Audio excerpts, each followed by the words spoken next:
So the July 2025 Microsoft Power BI update came out today, and there were a few really exciting features. I've gone ahead and I've taken notes on this Microsoft Word document that you can see right here. And I'm going to try to cover the updates in under 3 minutes, including a quick demo at the end of the new pie chart visual. So let's get started. First things first, talking about the changes, and I'm going to go from what I view as least impactful all the way down to most impactful. On the web UI, you can now switch between DAX and model view. There's now increased Power BI data model metadata available to Office 365. You can now create direct lake data models in Microsoft Power BI Desktop and then save them up to the service. You can now use the order by parameter in visual calculations. Copilot will now first try to answer questions using your report visuals. And then after that, there's been a bunch of improvements in the is this data model prepped for UI interface, as well as UI and AI summaries. Finally, field parameters are now GA, which is really exciting. And there's been a few visual tweaks with a matrix. So if you go ahead and you switch the field parameter, the matrix no longer collapses, which it used to do if you had the matrix expanded. And then finally, what I think the most important update, minor change is that PBIR files have had a ton of new features added that were missing. So you can now use them in Fabric pipelines. You can now save a copy report.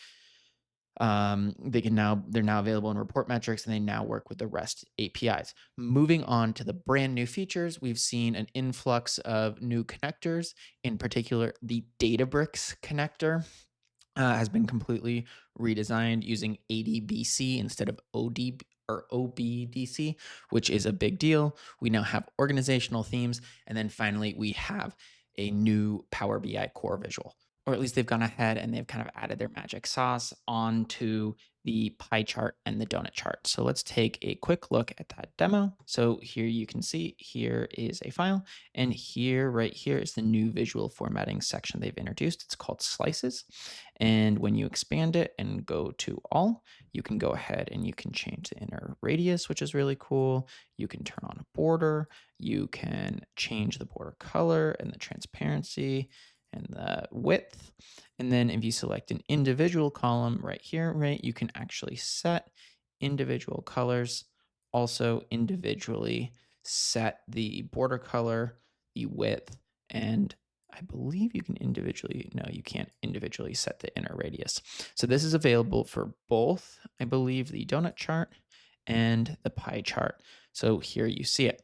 Now, if you normally watch my videos, you know that I am typically joined by my dog Jai, who's not currently with me. He's upstairs getting ready for bed, but I do have a quick update from him this morning. So Jai and I are currently training for the Chicago Marathon, which means that we're getting up really early. Jai really likes to run with me in the morning, which means that he likes to do some big stretches and get ready. As you can see, he's not necessarily a morning dog, but at the end of the day, he gets ready to go and starts jogging, as long as he gets to take a break to look at the golf course. So that is it for this Microsoft Power BI update video. If you enjoyed it, hit the subscribe button and maybe check out one of my other videos. Thanks for watching.